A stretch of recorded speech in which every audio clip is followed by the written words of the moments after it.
All right, so we're on the last of the four causes of suffering that are directly related to being a ineffective change agent. So first we talked about engineering um, so as to construct a life worth living.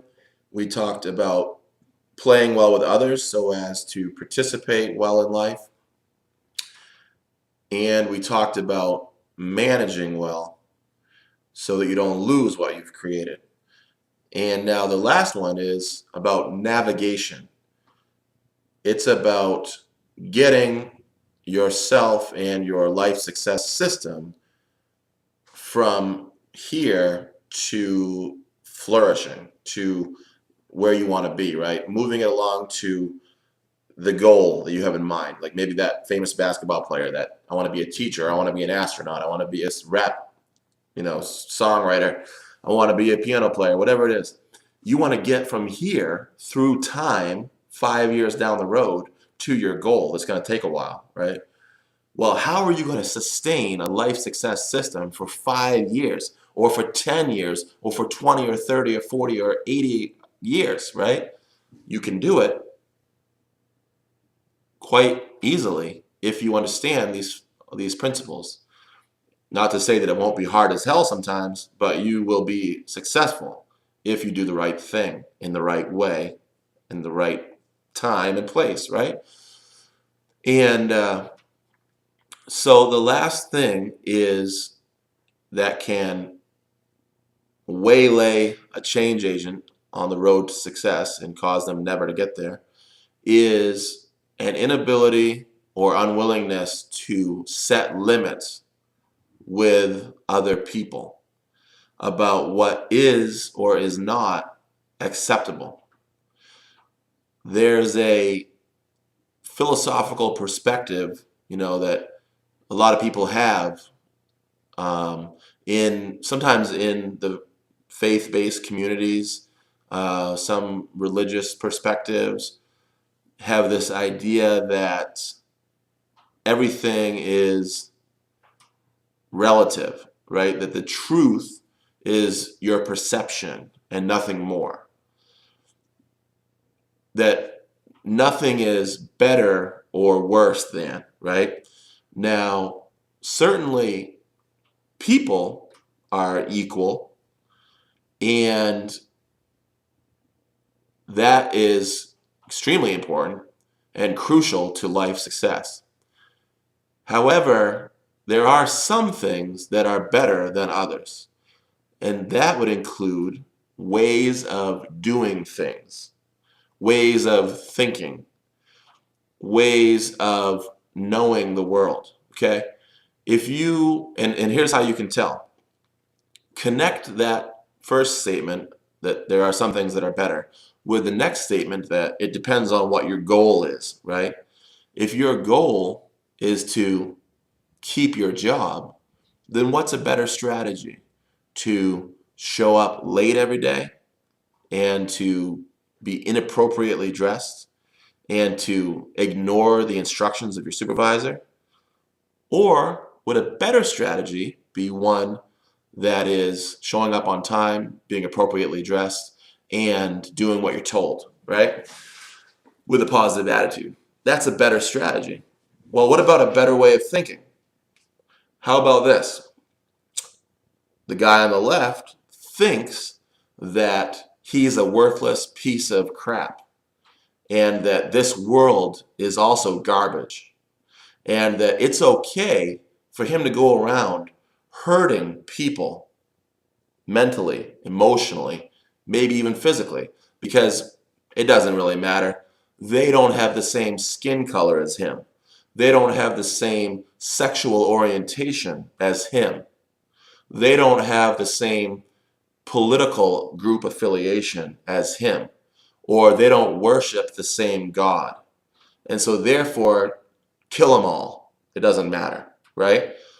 Is that thought as good as the thought that says, I matter, you matter, the environment matters, The reason is because neither of us would be here without the environment, and both of us have the capacity to destroy one another quite easily.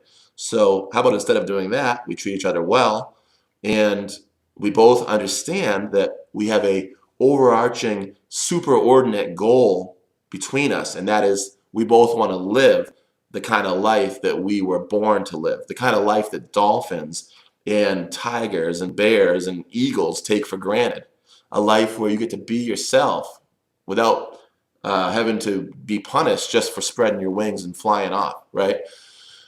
So obviously, when you put it that way, it's better to think you're valuable than to think you're not valuable. People who think they're not valuable go on to kill themselves, go on to destroy their lives with drugs and alcohol. Is that as good as being healthy and having a functional social relationship?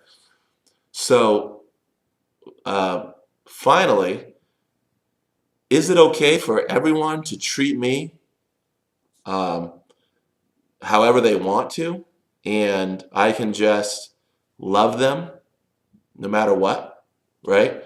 You can be mean to me and I'll still love you. You can be nice to me, I'll still love you. You can be um, totally annihilate me and ruin my reputation, talk about me, destroy my friendships, but I still love you and care about you, right? You're still a good guy. Come over and have dinner and hang out with me. No, that's not better, right? So the problem that the change agent faces here is an inability or unwillingness to set limits according to a standard of what is and is not okay, right? If you want to have life, then you don't want to have death. If you want to have expression, then you don't want to have silence. If you want to be able to share knowledge and ideas, then you don't want to be closed off, right? And if you want to grow as a family, as a company, if you want to grow as a person, well, then you need to get those nutrients that are required for growth. You need to treat people well, right? And you need to be able to let people know when they're violating those limits. Because, so here's a kind of a faulty belief that that person has who suffers from this problem. They think that they can't or don't have a right to tell other people what to do, right? And it's not okay, they think, to let people know when they've transgressed or trespassed over a boundary. Well, here's the news flash for that person. Every day, you are being shaped by the people in your life, by your boss, by your managers, by your friends and relatives, by your uncles and aunts, by your parents. You're being shaped, even by your children sometimes.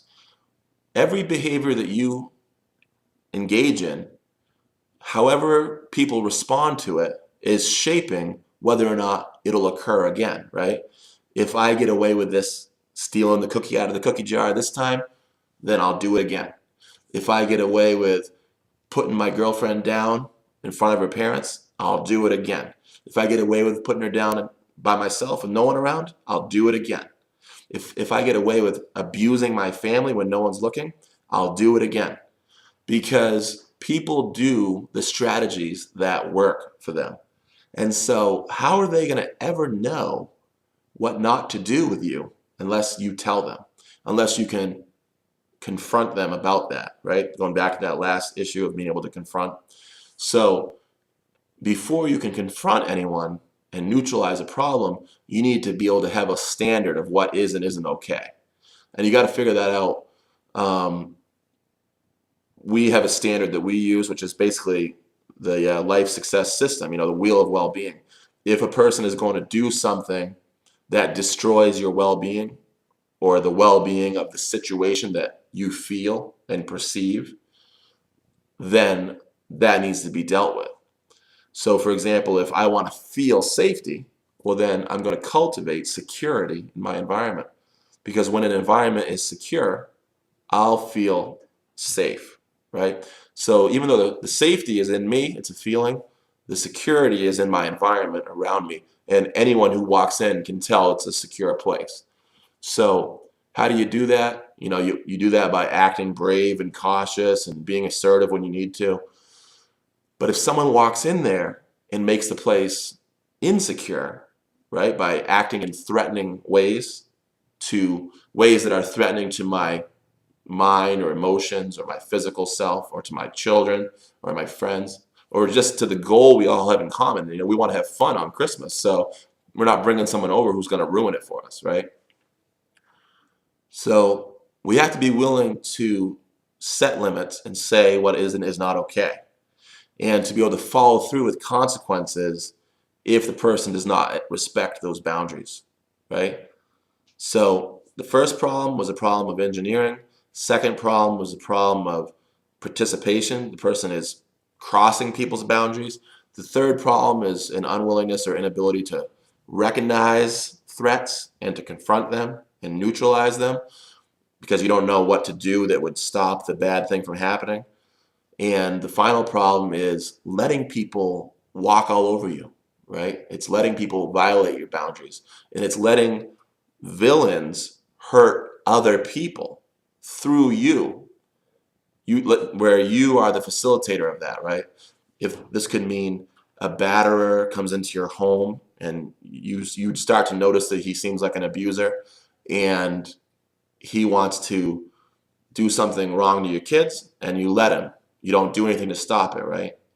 Or maybe you're at work and your boss is going to send you out to do something wrong in the workplace that would be harmful to you or to someone else, and you let that happen. You are facilitating that destruction for yourself and others. Not going to be successful in life doing that. So those are the 4 problems. And we'll talk more about other things and this some more in depth if you want. Just let me know. Thanks.